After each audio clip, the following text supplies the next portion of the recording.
on that topic too, the Niners obviously can take a wide receiver in this draft, and they may go that route early. One guy that they have met with that is really interesting is Malachi Corley. And the reason why he's interesting is because he's seen in this draft as like the Deebo Samuel of his draft. He's that kind of receiver.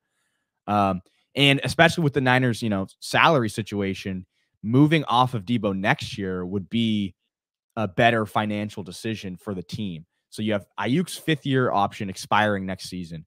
You could work out a way to keep Ayuk next season, re-sign him next season, and somehow get rid of Deebo and replace him with Malachi Corley on his 2nd year. What do you think about Malachi Corley? And as you're doing that, I'm going to play his highlights right here. I made a little highlight for him so we can get it going for the people watching on YouTube. I like him.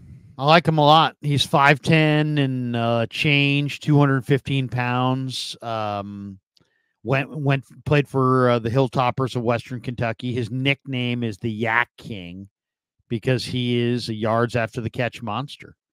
He had former 2-star recruit, so he was not a heavily recruited guy out of high school. Yards and 11 touchdowns. So I like him a lot. I mean, he's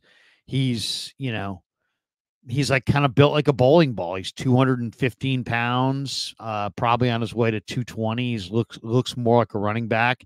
He's explosive. He's a compact long strider. He runs without any fear. He attacks with explosive movements. He's got a great burst, great hand strength.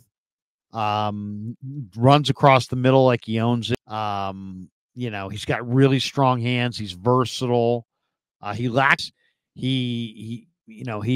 when he gets the ball in his hands, good luck catching this guy. He's got explosiveness. He's got agility in space. He can make full speed cuts. He's got great contact balance. He bounces off of hits. There's a lot to like there. Now, is he the best wide receiver in the draft? I don't know, but I think he might be able to come in right away and make an impact.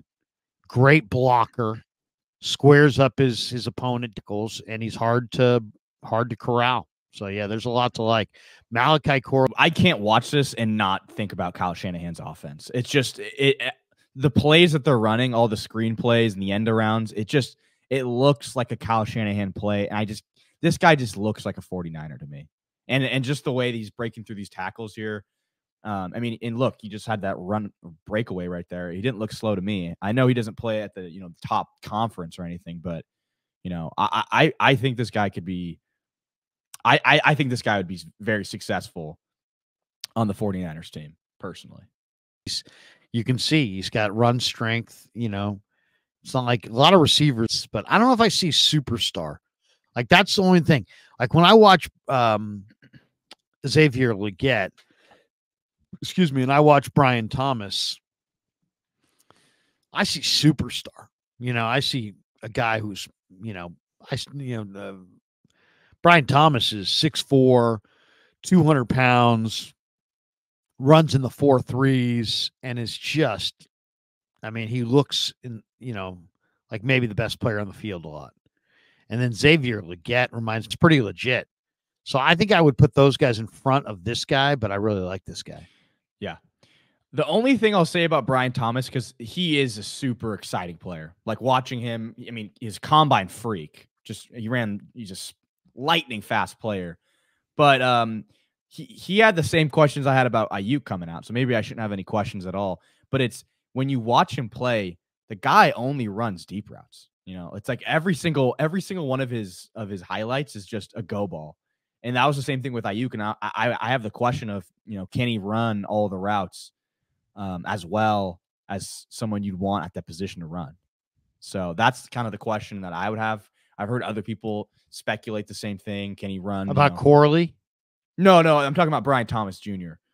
Oh, well, yeah, there's going to be some development there for sure. Yeah. And this is why a lot of, college receivers don't come into the NFL.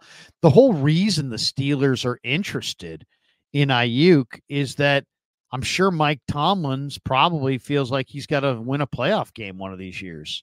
Right. And, they could draft Brian Thomas at 20, probably, if he's there, or they could draft a good young receiver at 20. But is it going to take 2 years, 3 years for that player to really fulfill potential? And does Tomlin feel like he has, even though he's never had a losing season? He also hasn't won a playoff game in quite a while. And I don't know, maybe they're getting impatient in Pittsburgh.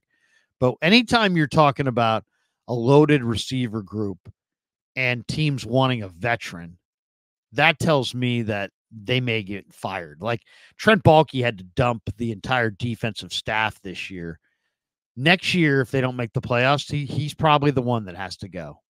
So why is Trent Baalke interested? Because he knows he could draft an awesome receiver, but if that receiver is not really good until year 2, it might be with a new general manager.